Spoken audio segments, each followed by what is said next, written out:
Hey mama, welcome to Coach the Mother, where postpartum recovery gets real, raw, and deeply rooted in who we are. I'm Dr. Natalie Forsell. I'm a pelvic floor coach, a postpartum fitness expert, and a mama who's walked through grief, healing, and the long way back to herself. Around here, we are rewriting the outdated narratives about birth and the body. We're demystifying healing, reclaiming strength, and giving modern moms the wisdom they should have been given from the start. This podcast is your full body permission slip to move, heal, and finally feel at home in your body again. Because postpartum isn't something to bounce back from. It's a powerful return to who you've always been. Let's coach the mother. In this episode, we are diving into a 3-part series of why the 6-week checkup is a failure to us moms. This is a little bit of an echo of my second episode, What is Postpartum Really? And I can't wait to dive into this. I have been searching for answers myself over the past several years about what the heck is so broken about this postpartum maternal health experience that we have as moms here in America. The more I dig a little bit with open hands and open eyes to see what's out there and why things are so different here in America, the more passionate I get about sharing what I have found with you, because it is a little disheartening, but also gives me hope that the more I can speak into it and share what I've learned with moms, the more empowered you can feel to take ownership of your healing and of your narrative, your story as a mom, so that you can feel better equipped, like you have more knowledge and insight, and you can become a better advocate for yourself, your sisters, your friends. We can band together to push forward into expecting more for ourselves as moms. In this episode, I am going to highlight some things I've been learning in this research around where the heck did a 6-week checkup come from, because to me, it honestly makes no sense.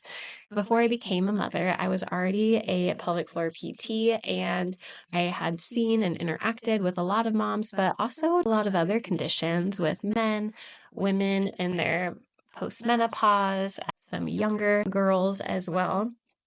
Without having become a mother yet, I didn't really think too much about that 6-week checkup or even this embodied postpartum experience. I was thinking from the diagnosis and treatment side of things, but until I felt in my body and in this world we live in, what it felt like to become a mother and how alone and isolating it felt, and how I really struggled to find resources for myself, let alone all of the privilege of education I had already received about the prenatal and postpartum body, I felt so alone. I knew I wanted to continue to speak into this. What is this 6-week checkup? Before we get into that, I would like to paint with broad strokes here over the next 15 minutes where maternal care has gone in our country.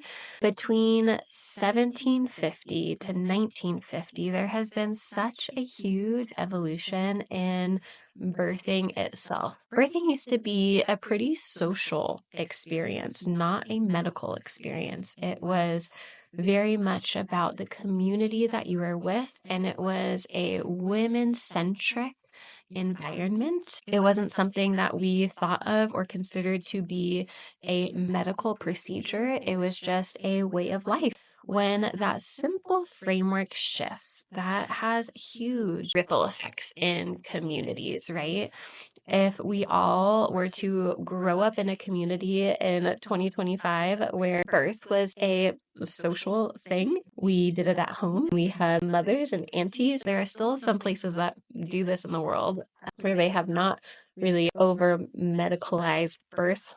But already from a fundamental baseline, it takes away, in my opinion, some of the fear and apprehension about birth itself. But also, if you've been in a community where at the age of 12, you started to be in a room with birthing women, whether it was your aunt or your older sibling, or maybe even your mother, you were a part of a world where birth was familiar, it was not foreign, and you've seen it over and over again. That demystifies it a little bit. You feel a lot more prepared if you've grown up as a woman witnessing births.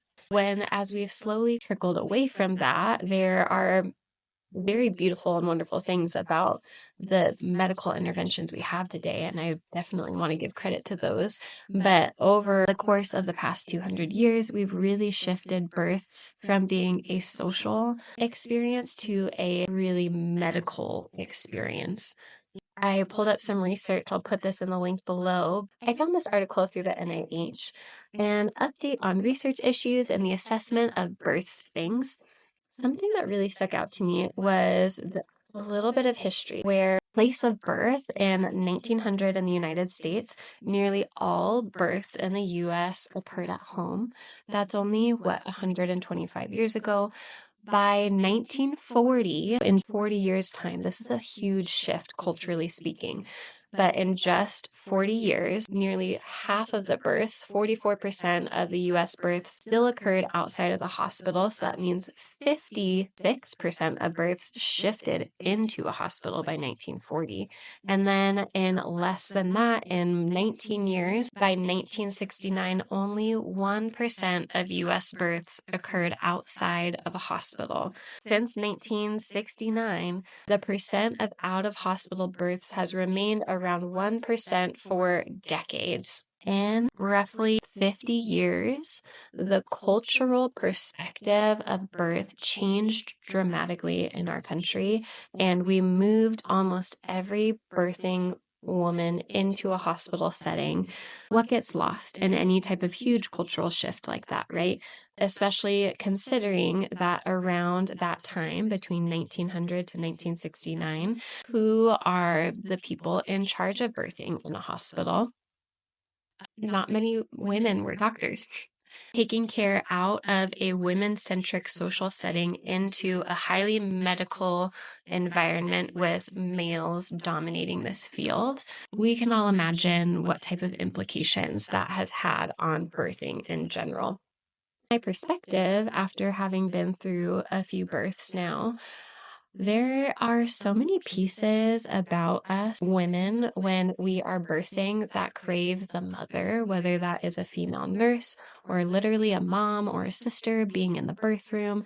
There is this kind of primal sense of wanting to be supported by females in general. When we change that dynamic, it can feel like, for some of us, a rupture of safety. So many times we've heard from stories or even through some research, we can progress in labor to 5 or 6 centimeters. And then as soon as we step foot in a hospital setting, everything slows down, right? And then we try to get our bodies back on board. A lot of that, I think, really comes from a very primal and relational experience as a woman, and then making it very medical. And that can really halt some of those inborn processes in our bodies that help us birth well. There was one study called the New York Maternal Mortality Study that was conducted by the New York Academy of Medicine from 1930 to 1932. This study found that home births attended by midwives at this time actually had the lowest maternal death rate, and approximately 2/3 of the maternal deaths that occurred were attributed to the hospital and were preventable. We've come a good ways from 1930, but the US in general to other first world countries has some of the worst maternal death rates. So after this study, there was a little bit of an uprise of the professionalization between OBs and midwives, and it was kind of tense. Although births were still trending upward into a hospital setting, when there was evidence coming out that it had more negative implications for the birthing mother.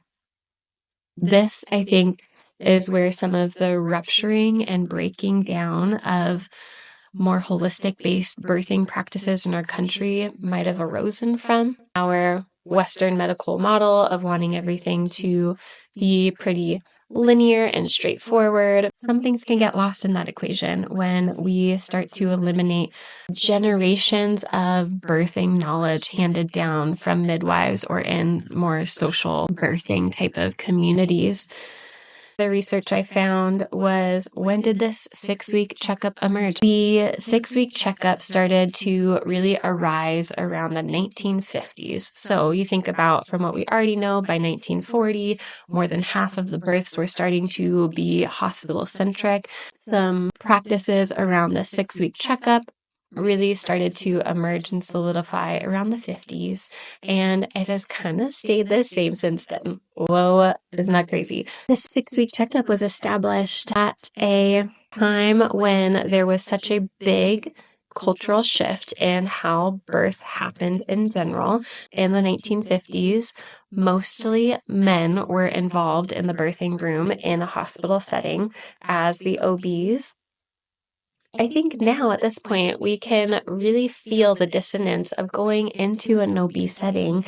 They look under the hood a little bit, see that nothing's terribly wrong, and they give you the green light to return to sex and exercise when you feel comfortable, with little to no framework about what that looks like.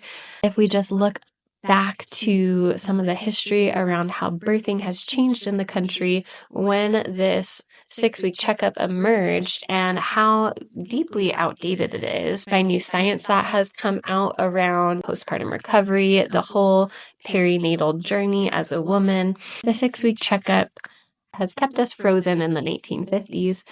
Now, the 6-week checkup is, from an insurance standpoint, the checkbox of the discharge of a mother into nothingness, often without referrals to other practitioners to continue the healing journey for the postpartum recovery. That means at that point, you are no longer a patient, and your baby is no longer a patient of an OB. One time I had a really great conversation with a mom who was about to have her 4th baby, and she was a litigator. She was a lawyer. I hadn't thought of this before, but she told me from her experience and her perspective that she never truly felt like the doctor's patient, her OB's patient. She felt like her baby was the OB's patient. And as long as baby was healthy, whatever type of experience she was having was often not nearly as important to the doctor as this baby's growth, development.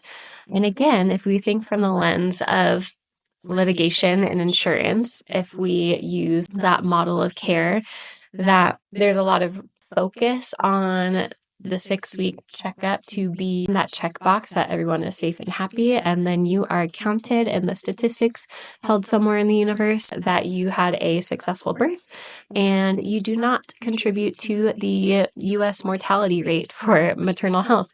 So yay you. I'm so glad for you. However, that's our baseline. That's where we get care from. Little side note, I don't want to villainize OB care in general. It absolutely has a place. There are some life-saving procedures, from getting an emergency C-section or moms with complications, preeclampsia. The list is so long of things that can happen that do need some high-level medical attention. This is not to say that midwifery care or OB care is better, but the pendulum swing that tends to happen in any type of cultural movement. We went from a very communal-based practice that had a lot of power and merit and had some inherent safety in those types of environments, to putting literally 99% of women in a hospital setting, when maybe the answer is a mixture of both. If we have a low risk pregnancy, can all of those mothers give birth in a out of hospital setting? And if other moms need a little bit more medical intervention or monitoring, can they have a mixture of some types of practices so that we can get the best of both worlds? It is not that OBs, all of them in general, are negative and have the worst impact on maternal health. That is absolutely not true, and that is not what I believe. There's been a lot that has been lost in this shift over the past 150 years of how birth has changed for women and how that has had negative implications on lives as mothers. I just wanted to name that before I keep talking about it, because I don't want this podcast to be a bash on OBs. It's absolutely not. I have known many of mothers and stories where we are so grateful, clients that I've worked with, that if it weren't for their doctor, there could have been some really serious and tragic implications with their birth. But I've also heard so many stories of moms that fell into this cascade of interventions that they never wanted. And in their heart, they felt like it was not necessary, and it led to an outcome and a breaking down of their body that they wish was so different. So I can hold two things at the same time. And I want you to too. I want any of my listeners to be able to hold multiple things that can be true at once. And this is one of them. In my next episode, I want to talk a little bit deeper, my second part to this series of maternal health statistics compared to other countries, and even some personal stories of why the 6-week checkup is a failure for us mothers and how it can be better.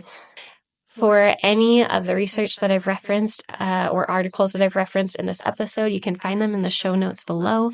If you want to head to my website for neonatal coaching to check out my full postpartum recovery program or some of my other services, I have a 3-course mini-series for postpartum care and a birth prep series. I can't wait to help bring to light and start to talk about some of these disparities of maternal health, especially when it comes to a postpartum mother, so that we can, again, feel empowered to advocate for our needs. Mama, thanks for tuning in to Coach the Mother, and I can't wait to chat next week.